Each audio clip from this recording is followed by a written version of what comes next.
उद्याच्या जिल्हा परिषद आणि पंचायत समितीच्या निवडणुकीच्या निमित्ताने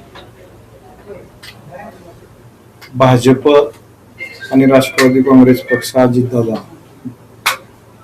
यांच्या संयुक्त विद्यमाने उद्याची जी निवडणूक होणार आहे आणि त्यासाठी पत्रकार परिषद या ठिकाणी आयोजित केली. भाजपच्या नेत्या रश्मी बागर, प्रिन्स बागर, मी स्वतः या पत्रकार परिषदेच्या निमित्ताने प्रथमतः सगळ्या पत्रकारांचं मनपूर्वक या ठिकाणी स्वागत. उद्याची होणारी जिल्हा परिषदेची निवडणूक करमाळा विधानसभा मतदारसंघामधल्या करमाळा तालुक्यातल्या 6 जिल्हा परिषद आणि 12 पंचायत समिती या जागा 50% या ठिकाणी 50% भाजपवरती आम्ही लढवतो आणि 50% राष्ट्रवादी काँग्रेस घड्याळावरती निवडणूक लढवतो. हे सगळं होत असताना वरिष्ठ नेते आदरणीय मुख्यमंत्री साहेब अजितदादा यांच्याशी चर्चा होऊन पालकमंत्र्यांच्या सूचनेवरून ही युती या ठिकाणी झालेली आहे.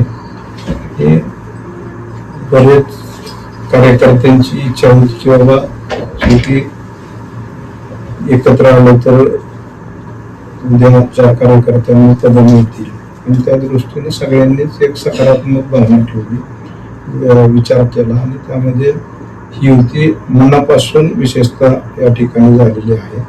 त्यामध्ये आज युती होऊन मला वाटतं 3-4 दिवस झाले, पण तुम्हालाही कुठं सिंगल सुद्धा नाराजी मला तर स्वतःला त्याच्यामध्ये पाहायला मिळालेली नाही. त्यामुळे झालेली युती ही मनापासून झाली आणि त्याचे रिझल्ट हे तुम्हाला भविष्य काळामध्ये चांगले पाहायला मिळतील. एक संपूर्ण ठिकाणी 2 राष्ट्रवादी एकत्र पाहायला मिळतात, परंतु करमाळ्यामध्ये हे वेगळं समीकरण आहे. पवार साहेबांपाशी देखील तुमची बैठक झाली, नेमकं त्या बैठकीमध्ये काय घडलं? पवार साहेबांजवळ माझी बैठक झाली नाही. मी शेवटी अजितदादांच्या राष्ट्रवादीमध्ये काम करत होतो आणि पवार साहेबांजवळ झालेल्या बैठकीला मी त्या ठिकाणी उपस्थित नव्हतो. पण आतापर्यंत अजितदादांबरोबर काम केलेलं असल्यामुळे या ठिकाणी मी करमाळा विधानसभा मतदारसंघाची निवडणूक जरी अपक्ष लढवलेली असली तरी ती अजितदादांच्या सहमतीने लढवलेली होती. त्यामुळे अजितदादांची भूमिका होती की तिथं करमाळा तालुक्यातली जरी दोन्ही राष्ट्रवादी एकत्र झाले तरी सुद्धा करमाळा विधानसभा मतदारसंघामध्ये घड्याळ संजयला दिलं पाहिजे. ते त्याप्रमाणे त्यांना विनंती केल्यानंतर त्यांनी ते मान्य केले. आता आपण पाहतो की माझे आमदार जयवंतराव जगताप यांनी तटस्थ राहण्याची भूमिका जाहीर केली होती, परंतु कुठेतरी तुमचे जे उमेदवार आहेत त्यांच्याशी त्यांनी भेट घेतल्याची व पाठिंबा दिल्याची अशी चर्चा जी आहे ते सुभाष आबा गुळवे असतील. शेवटी आता त्यांचा पाठिंबा कुणालाही नाहीये. त्यामुळे आता उमेदवार या नात्याने सगळेच उमेदवार शेवटी त्यांना उमेदवाराला असं म्हणता येत नाही ना, प्रत्येकालाच भेटावं लागतं आणि त्यांची भूमिका आता सध्या कुणालाही पाठिंबा नसल्यामुळे सगळेच उमेदवार त्यांच्याकडे जाऊ शकतात. त्याप्रमाणे उमेदवार जाऊन येतात त्यांच्याकडे. मामा, सुरुवातीपासून राष्ट्रवादीकडे म्हणजे जशी युती झाली तसं सांगण्यात येत होतं की बंडखोरी होणार नाही, बंडखोरी शमवली जाईल किंवा तशा प्रकारे म्हणजे ते थांबवली जाईल आणि विजय हा सोपा केला जाईल. परंतु राष्ट्रवादीमधूनच बंडखोरी आणि तुमच्या निष्ठावान कार्यकर्त्यांकडून बंडखोरी झाल्याचं या ठिकाणी चित्र दिसतंय.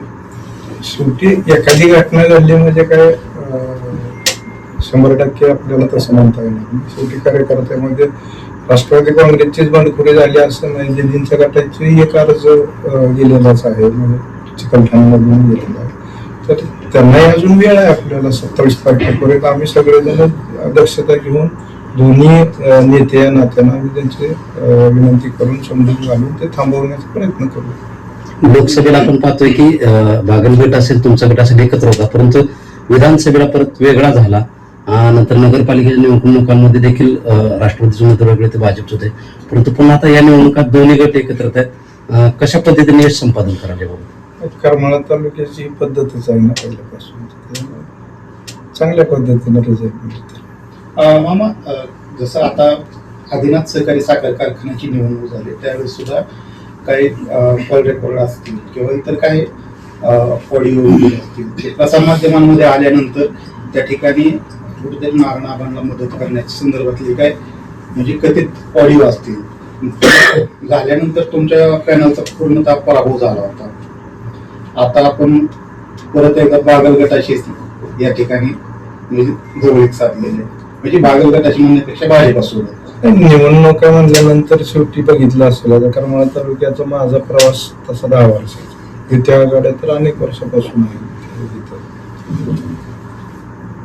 आणि परंतु ज्यावेळेस आपण युती आघाडी करतो त्यावेळेस युती धर्म पाळला पाहिजे ही भूमिका आहे. आणि ह्याच्या निवडणुकीला काय जाहीरपणे आमची युती नव्हती कारखान्याच्या, त्याला आमची फक्त चर्चा चालू होत्या. जसं जयवंतरावांनी आता बाहेर राहिले तशीच भारत गटाची भूमिका होती, आम्ही ह्याच्यामधून बाजूला राहतो.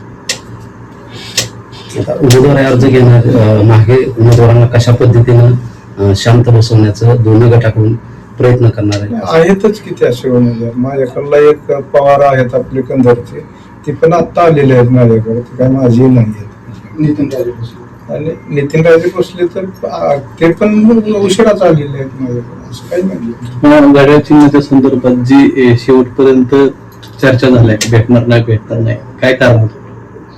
नाही, अचानकपणे दोन्ही राष्ट्रवादी एकत्र झाल्यामुळे ते प्रॉब्लेम झालेले होते. राज्य लेवलला नक्की भूमिका त्यांची ठरत नव्हती, की कारण काही ठिकाणी एकमेकाच्या विरोधात लढलेले होते ना. म्हणजे आपल्यातच बघितलं तर माझीच निवडणूक पवार साहेबांच्या तुतारीच्या विरोधात झालेली होती.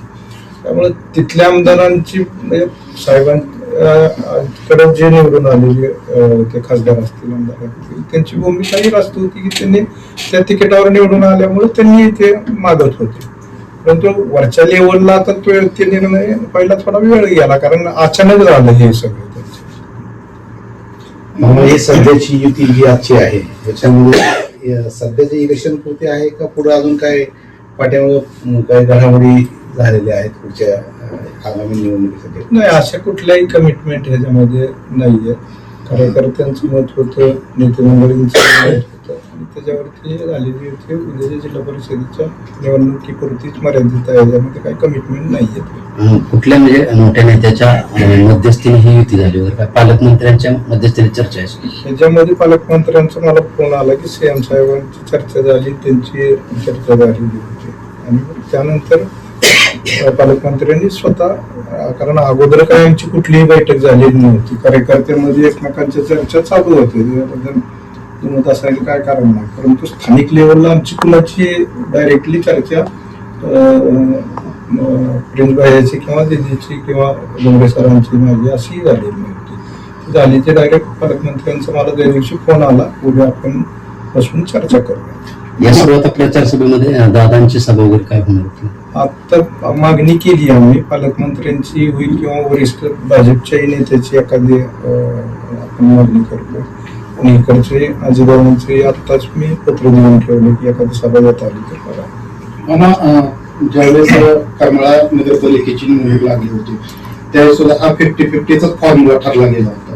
त्यानंतर राष्ट्रवादीला कुठेतरी या सर्वच बाबीतून अंधारात ठेवण्यात आला अशा नाही, प्रकारे. असं काही नाही, असं काही नाही. कारण की आपली बैठक झाली होती असं नाही, बैठक झाली तरी त्यावेळेच्या ज्या चर्चा झाली तर त्या निवडणुकीवर करावं, त्याचा काही काढत असं नाही.